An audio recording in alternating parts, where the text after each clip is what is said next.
Assalamualaikum warahmatullahi wabarakatuh.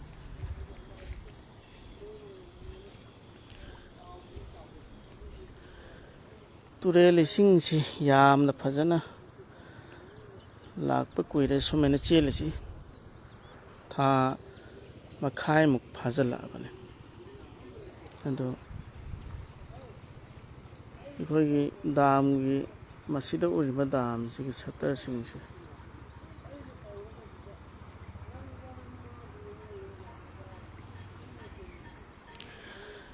dam ki satar singsi yadabana maram oiraga isingsi aremada adum chendhariko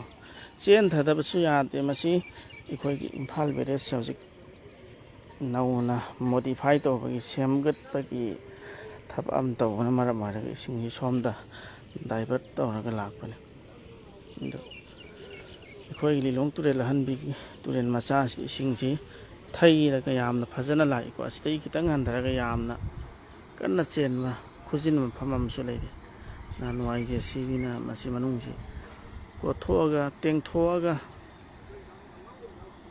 isingsi phajana chen thana senggi badani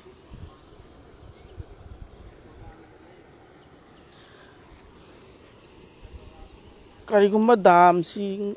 khoigi Imphal Village amasung ikhoigi lilong turel hanbi turen da sariba dam sine yarabde lairiba lokol sing ngangau lokon aduga tharoi pokpi adagi karampa asina jingba lokol sing si sing piraga double cropping yagadabani han ikoina angang oiringai dati hoigi turen sing sidagi sing canal da thajalla matungda double cropping tawraga hoigi lau unaramba lokol sing ni ado hojikti double cropping dilana single cropping tawbada ikoi ising yamna wana asida selebi ising husen gase nanwai JCB na ikoi gi scrapita amana photo amadu maram chana photo amda manung se chen thaibe ising husen dase swai tong khatlaga asoma kharong sina niam thagibagi lai sing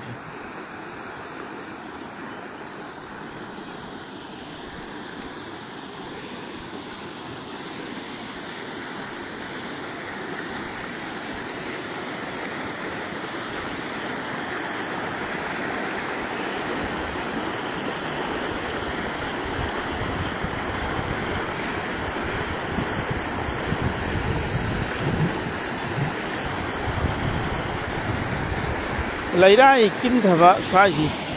hanjal laga te do yabe ai maya somna kan ni jo laira hi se thaba dunya si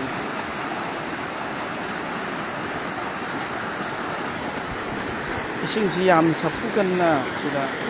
ikhat ira je boina chen dari sigi mafam sida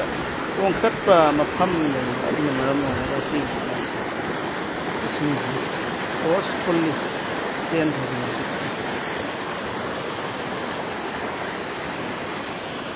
aduga khongnung da khwalami ba gi mawong marin ta da ba straight oi da ba ma tawri sigi makha sidagi di both side ani makki hiwam si yangaga tenga da du adum asomna kan mamangum thangmana kan mamangum thangmana kan sida dum khwalam ma chatre aduna straight oi da somna kan Sina somna kan khole adigi sigi makha sina mamangum da pot den si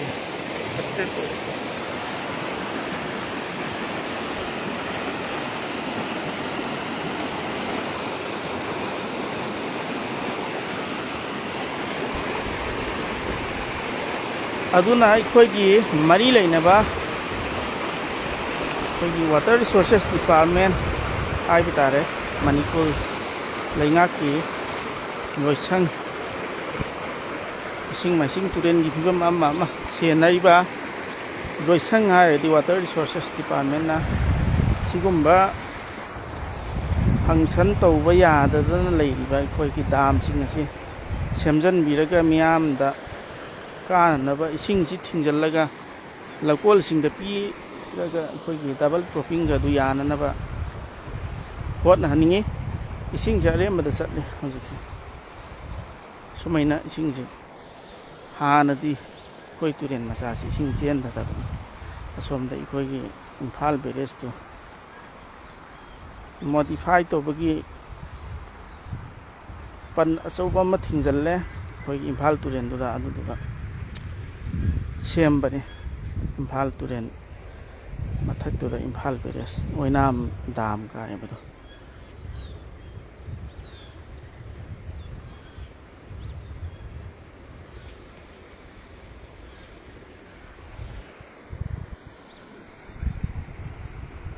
ꯁꯤꯗꯒꯤ ꯈꯤꯇꯪ ꯆꯦꯟꯊꯔꯒ ꯁꯤꯗ ꯆꯦꯟꯊꯔꯤꯕ ꯇꯨꯔꯦꯟ ꯃꯆꯥ ꯑꯁꯤ ꯏꯝꯐꯥꯜ ꯇꯨꯔꯦꯟꯗꯅꯤ ꯇꯥꯁꯟꯒꯗꯧꯔꯤꯕꯁꯦ ꯑꯗꯣ ꯑꯩꯈꯣꯏꯒꯤ ꯃꯔꯤ ꯂꯩꯅꯕ ꯃꯅꯤꯄꯨꯔ ꯂꯩꯉꯥꯛꯀꯤ ꯂꯣꯏꯁꯪꯁꯤꯡꯅ ꯄ꯭ꯂꯥꯟ ꯇꯧꯕꯤꯔꯒ ꯄꯣꯔꯝ ꯌꯥꯠꯄꯤꯔꯒ ꯏꯁꯤꯡꯁꯤꯡ ꯑꯁꯤ ꯃꯤꯌꯥꯝꯗ ꯀꯥꯟꯅꯅ ꯄꯤꯅꯕ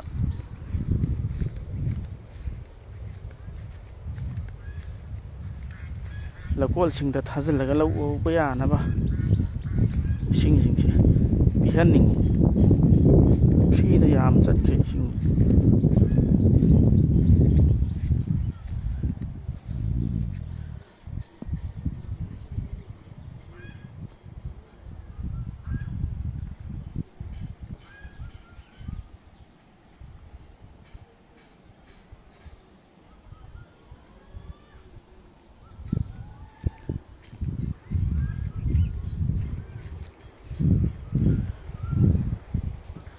ꯀꯪ ꯌꯥꯝ ꯇꯥꯎꯊꯔꯛꯏ ꯇꯨꯔꯦꯟꯁꯦ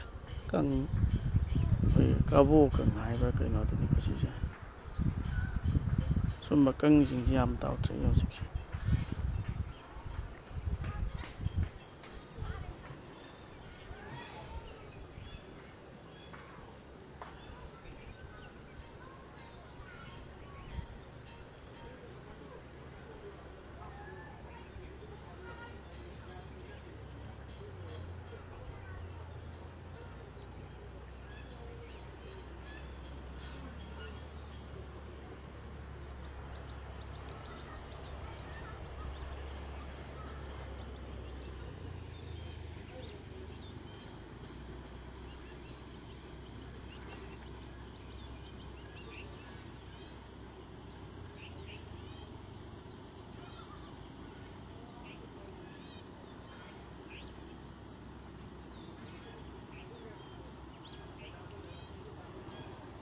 ꯑꯗꯨꯅ ꯑꯩꯅ ꯀꯩꯒꯤ ꯚꯤꯗꯤꯑꯣꯁꯤꯒꯤ ꯂꯥꯏꯚ ꯑꯁꯤꯒꯤ ꯀꯔꯤꯗꯁꯨ ꯑꯗꯨꯝ ꯏꯖꯔꯤ ꯇꯥꯏꯇꯜ ꯃꯔꯤ ꯂꯩꯅꯕ ꯃꯅꯤꯄꯨꯔ ꯂꯩꯉꯥꯛꯀꯤ ꯂꯣꯏꯁꯪꯁꯤꯡꯒꯤ ꯄꯨꯛꯅꯤꯡ ꯆꯤꯡꯁꯤꯟꯖꯔꯤ ꯑꯃꯨꯛ ꯍꯟꯅ ꯑꯗꯨꯒ ꯃꯇꯥꯡ ꯑꯁꯤꯗ ꯂꯥꯏꯚꯁꯤ